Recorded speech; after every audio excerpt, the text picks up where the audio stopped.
दोस्तों, आप लोग को पता है कि कमला हैरिस और डोनाल्ड ट्रंप के बीच में अभी प्रेसिडेंशियल डिबेट हुई है। इस डिबेट के रिजल्ट शायद आप लोग को पता होंगे कि इसके अंदर ट्रंप जो है वो हार गए हैं और कमला हैरिस की जीत हुई है। लेकिन ये हार और जीत कैसे निर्धारित होती है, ऐसे क्या क्वेश्चंस पूछे गए हैं जिसके बेसिस पर इन्होंने आंसर किए और उन्हीं आंसर्स को इवेल्युएट करके ये डिसाइड किया गया है कि इसके अंदर ट्रंप हार चुके हैं। लेकिन ट्रंप तो पहले जीत चुके थे। जब जो बाइडन और ट्रंप के बीच में प्रेसिडेंशियल डिबेट हुई थी उसके अंदर ट्रंप जीते थे और बाइडन हार गए थे। उसके बाद में बाइडन ने वहां से इस्तीफा दे दिया था कि मैं अब प्रेसिडेंट के इलेक्शन नहीं लड़ सकता हूं, मेरे बिहाफ पर अब कमला हैरिस प्रेसिडेंशियल इलेक्शन लड़ेंगी। उसके बाद में पहली डिबेट अब हुई है और ट्रंप जो है वो इसके अंदर हार गए हैं। लेकिन क्या इसके मायने ये हैं कि कमला हैरिस अब राष्ट्रपति का चुनाव जीत जाएंगी या फिर कोई डिबेट हारा हुआ इंसान भी अमेरिका का राष्ट्रपति बन सकता है? इन तमाम सवालों के जवाब जो है वो आज हम लोग लेने वाले हैं। तो रिसेंटली आप लोग को पता है कि अमेरिका के अंदर एक नई परंपरा है, नई मतलब है तो पुरानी परंपरा। वहां पर हमेशा जो प्रेसिडेंशियल कैंडिडेट्स होते हैं वो डिबेट करते हैं, कुछ क्वेश्चंस रखे जाते हैं और उन क्वेश्चंस के आंसर दोनों व्यक्ति करते हैं, वो काउंटर भी करते हैं क्वेश्चंस का। एक्चुअल में न्यूज चैनल्स जो हैं वो कुछ क्वेश्चंस को फ्रेम करते हैं और वही क्वेश्चन उनसे पूछे जाते हैं। फिर एक रेटिंग दी जाती है कि आखिरकार इसके अंदर कौन जीता है, कौन हारा है, एक नंबर बेसिस के ऊपर ऐसा होता है। तो Harris dominates as Trump gets defensive. जो कमला हैरिस है वो डोमिनेट कर रही हैं और ट्रंप ने एक डिफेंसिव गेम यहां पर खेला है। 6 क्वेश्चंस ऐसे पूछे गए थे जिसके अंदर से कमला हैरिस ने जबरदस्त जवाब दिए और डोनाल्ड ट्रंप उन सवालों के जवाब नहीं दे पाए थे। इससे पहले जो बाइडन और ट्रंप के बीच में प्रेसिडेंशियल डिबेट हुई थी जिसके अंदर जो बाइडन सवालों का जवाब देते हुए हिचकिचाए थे और बहुत से जवाब जो है वो याद भी नहीं आ रहे थे। इस पर ट्रंप ने यह कहा था कि हो सकता है कि अब इनकी याददाश्त कम हो चुकी है और इसी बेसिस पर जो बाइडन इस प्रेसिडेंशियल जो डिबेट थी इसको हार गए थे और ट्रंप जो है वो जीत गए थे। लेकिन उसके बाद में इन्होंने इस्तीफा दिया और उसके बाद में कमला हैरिस एक नया चेहरा बनकर सामने आई है और कमला हैरिस ने कई सारे क्वेश्चंस का जबरदस्त जवाब दिया। जैसे अबॉर्शन के ऊपर, एडवांटेज ऑन अबॉर्शन के ऊपर कई क्वेश्चंस पूछे गए। इसके ऊपर ट्रंप ने जो है वो कई तंज कसे। अभी मैं क्वेश्चन आप लोग के सामने रखने वाला हूं, लेकिन कमला हैरिस ने जबरदस्त जो है वो जवाब दिए। यहां तक कि बात की गई थी बाइडन एडमिनिस्ट्रेशन के ऊपर भी। ट्रंप ने यह कहा कि अभी कमला हैरिस जिस तरीके से काम कर रही हैं ये पूरी तरीके से पॉलिसी फॉलो कर रही हैं जो बाइडन की। देखते हैं कि क्या वाकई में ये सही है। आप लोग हमारे 100 डेज के चैलेंज के साथ में जरूर जुड़िए। इस चैलेंज के क्या फायदे हैं? हो सकता है कि आप लोग पोर्नोग्राफी नहीं देखते हो, लेकिन मान लीजिए कि आप किसी एग्जाम को क्रैक करना चाहते हैं, आप अपना वेट लूज करना चाहते हैं, आपका वेट जो है काफी ज्यादा है, आप किसी भी स्किल को सीखना चाहते हैं, कोई हॉबी है आपकी, अगर वो सीखना चाहते हैं तो 100 डेज का चैलेंज लेकर चलिए कि मुझे 100 डेज के अंदर वो चीज सीखनी है या पोर्नोग्राफी का एडिक्शन छोड़ना है। तो पोर्नोग्राफी का एडिक्शन छोड़ने के लिए 100 डेज तक हम आपको एडवांस टेक्निक्स बताएंगे जिनकी मदद से आप इस एडिक्शन से बाहर निकल जाएंगे। साथ में ही स्पेशल प्रॉब्लम सॉल्विंग सेशंस आप लोगों के लिए रखे गए हैं। चैलेंज कूपन कोड यूज करना है और हमारी इन एडवांस टेक्निक्स को ज्वाइन कर लेना है।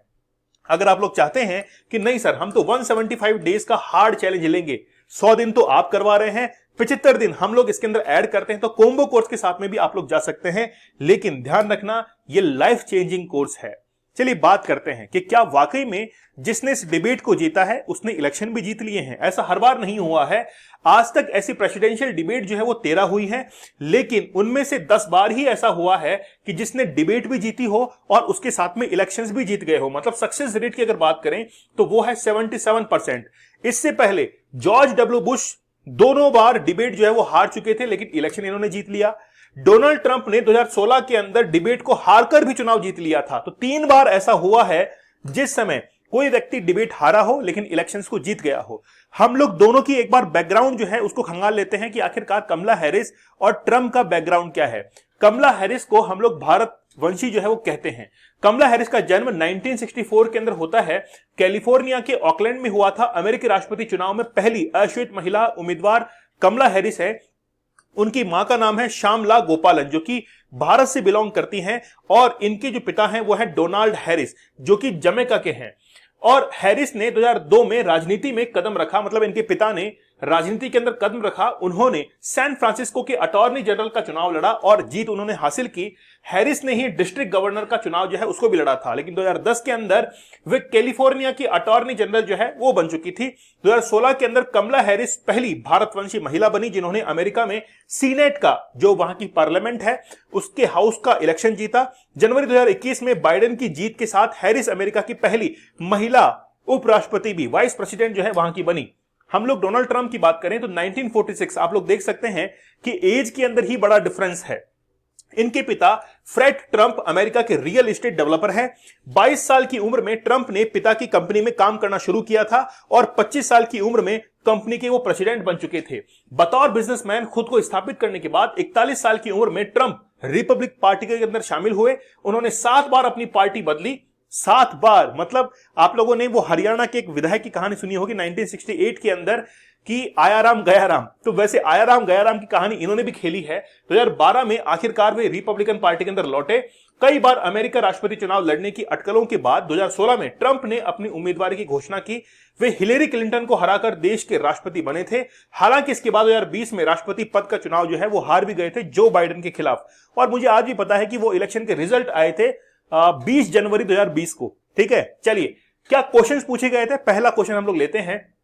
दोनों पार्टियां इमिग्रेशन और बॉर्डर सिक्योरिटी को बड़ा मुद्दा मानती है। मतलब रिपब्लिक पार्टी और डेमोक्रेटिक पार्टी, वहां पर इमिग्रेशन होता है, बॉर्डर क्रॉस की जाती है। इसको लेकर कमला आपकी पार्टी इस पर क्या कर रही है। मतलब ये क्वेश्चन जो है वो मीडिया हाउस के द्वारा पूछे जा रहे हैं। पहला क्वेश्चन जो है वो किसके ऊपर है, कमला हैरिस को दिया गया है, तो कमला हैरिस इसके ऊपर जवाब देती है। पहले मैं आपको क्वेश्चन को एक्सप्लेन कर देता हूं। आप लोग को पता है कि यूएसए की जो बॉर्डर है वो मैक्सिको से लगती है और मैक्सिको से बहुत सारे जो लोग हैं वो यूएसए में आने की कोशिश करते हैं। तो यूएसए के जो लोग हैं इनको इससे प्रॉब्लम होती है। तो इस पर कमला हैरिस ने क्या कहा है सुनिएगा। इमिग्रेशन की समस्या के लिए ट्रंप जो है वो जिम्मेदार है। मतलब ये कह रहे हैं कि ट्रंप जो है वो इस चीज के लिए जिम्मेदार है। उनकी पार्टी ने इससे जुड़े विधेयक को, मतलब जो बिल था उसको रोकने की कोशिश की थी। ट्रंप ने अपने लोगों से फोन करके ऐसा कहा था कि वे नहीं चाहते कि समस्या खत्म हो। ट्रंप जो है इसका पॉलिटिकल एज लेना चाहते थे, इसीलिए कमला हैरिस ने कहा कि ट्रंप जानबूझकर इस बिल को पास नहीं होने दे रहे हैं।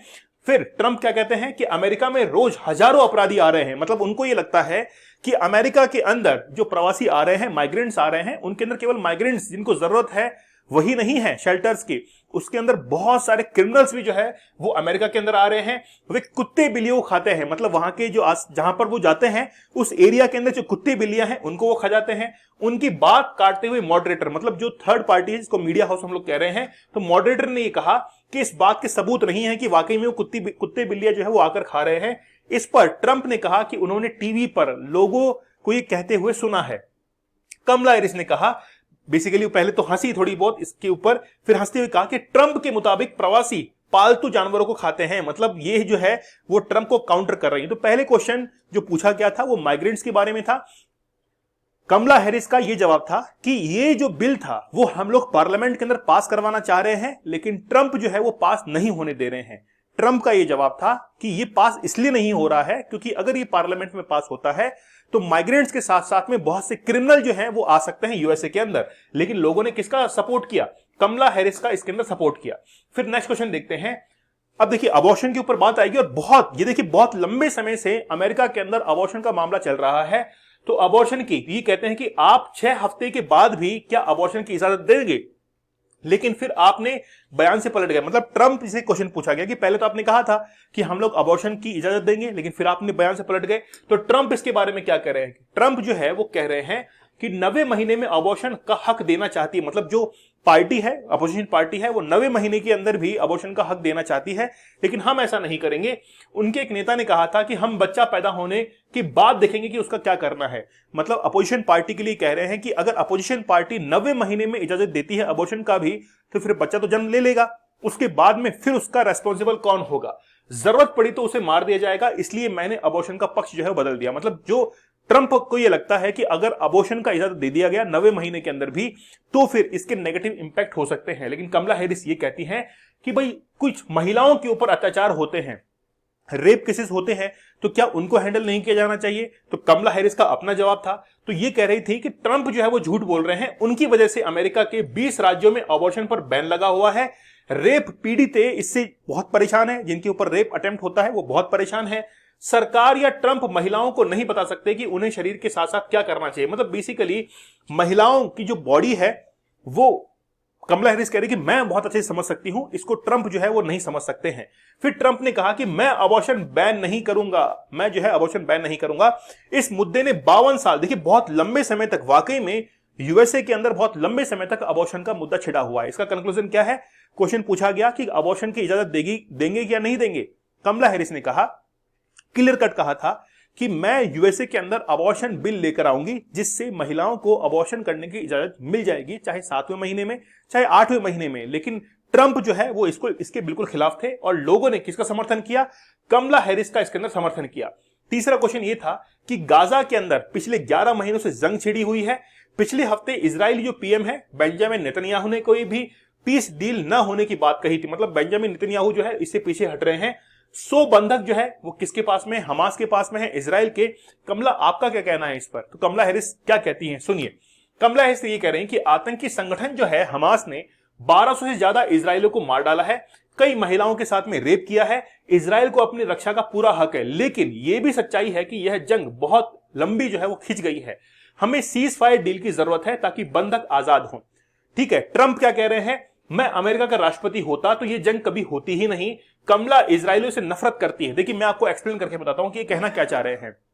बेसिकली कमला हैरिस ये कहती हैं कि मैं अगर राष्ट्रपति बनती हूं तो मैं इस जंग को रुकवा दूंगी, सीज फायर करवा दूंगी और पूरी तरीके से गाजा को वापस से डेवलप किया जाएगा। गाजा को वापस से डेवलप किया जाएगा, सारी फैसिलिटीज, सारे जितने भी वहां पर जो बिल्डिंग्स हैं उसको वापस से रिनोवेट किए करके वापस से उसको क्या किया जाएगा, तैयार जो है वो करवाया जाएगा। एक अलग फिलिस्तीन की स्थापना जो है वो भी इसका एक हल हो सकता है। लेकिन ट्रंप कह रहे कि मैं तो ये जंग होने ही नहीं देता, क्योंकि कोई भी पैसा वगैरह हमास को नहीं मिलता, पूरी सप्लाई जो है मैं रुकवा देता। तो ये ट्रंप जो है वो इसके खिलाफ थे। ठीक है, क्वेश्चन नंबर 4, कमला अफगानिस्तान में जिस तरीके से तालिबान की वापसी हुई, क्या आप उसकी जिम्मेदारी लेती हैं? मतलब कमला हैरिस से क्वेश्चन पूछा गया है। अब देखिए इसको मैं थोड़ा सा एक्सप्लेन कर देता हूं। आप लोग को पता होगा अफगानिस्तान से इन्होंने विड्रॉ किया था अपनी ट्रूप्स को लेकर, यूएसए ने। उस समय जो बाइडेन सरकार के अंदर थे, वो राष्ट्रपति थे। इस चीज को लेकर कमला हैरिस क्या कह रही हैं कि वो जो बाइडेन के इस फैसले का समर्थन करती हैं। ठीक है, पहले 4 राष्ट्रपति भी ऐसा कह चुके हैं कि वहां पर हमारा काफी नुकसान हो रहा है, बहुत पैसे जाया हो रहे हैं और सैनिक जो है वहां पर शहीद हो रहे हैं। इसके सख्त खिलाफ जो है वो जो बाइडेन भी रहे हैं और मैं भी हूं। ठीक है, ट्रंप का काउंटर ये था कि बेसिकली अगर हम वहां पर उस समय होते तो अफगानिस्तान के अंदर जितने भी जो अमेरिकी सैनिक हैं उनकी सिक्योरिटी की जिम्मेदारी हम लोग लेते, वो एंश्योर करवाते अफगानिस्तान से कि हमारा एक भी सैनिक जो है वो मारा जाना नहीं चाहिए।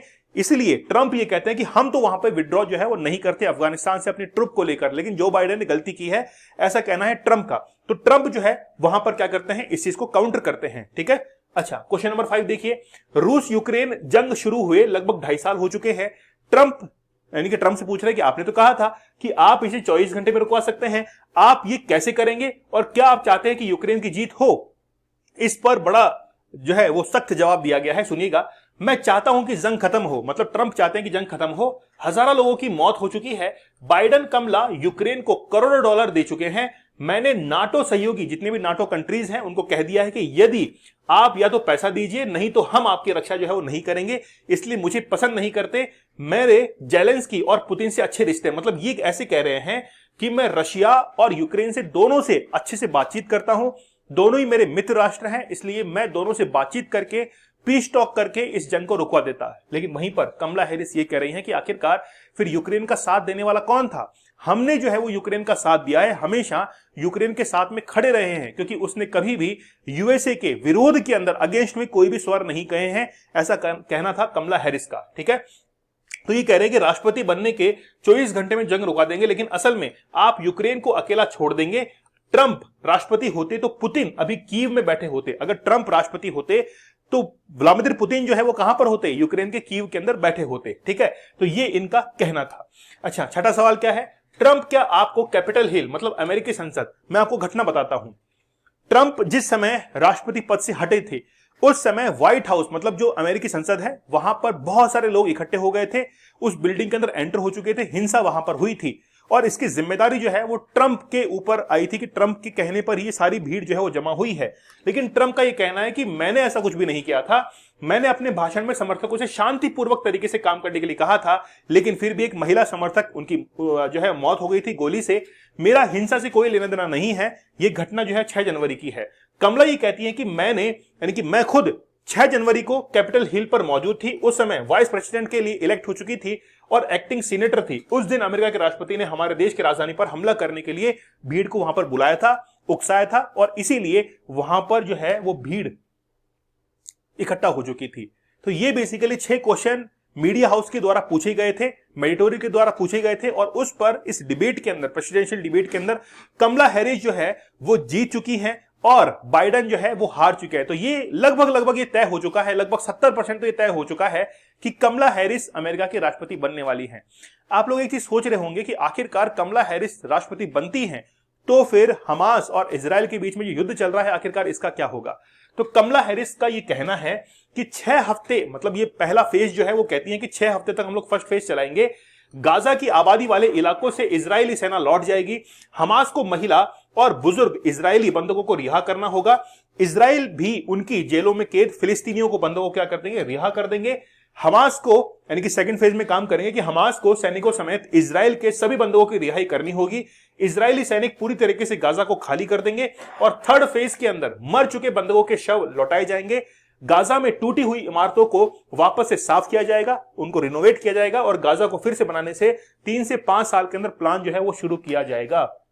मतलब कमला हैरिस जो है वो ये चाहती हैं कि गाजा को पूरी तरीके से हम लोग रीडेवलप करेंगे और हो सकता है कि फिलिस्तीन एक नया देश भी हम लोग बना ले। तो ये डिबेट जो है, सारे क्वेश्चन आप लोगों ने देखे हैं। आप लोग मुझे ये बताइए कि आखिरकार भारत के अंदर प्रधानमंत्री पद के लिए अगर कोई डिबेट होती है तो ये डिबेट किन किन के बीच में होगी और उस डिबेट को जीतेगा कौन। आप लोग हमारे 100 डेज के हार्ड चैलेंज को जरूर ज्वाइन कर लीजिए। अभी हमारी लाइव क्लासेस चल रही हैं, रोजाना शाम को 9 बजे हम लोग क्लास लेते हैं और इसके अंदर एडवांस टेक्निक बताते हैं कि आप लोग पोर्नोग्राफी से कैसे बाहर निकल सकते हैं। आप लोग चाहें तो हमारे कॉम्बो कोर्स के साथ में भी जुड़ सकते हैं। तो मिलते हैं आप लोगों से अगले सेशन में, तब तक धन्यवाद, थैंक यू, जय हिंद।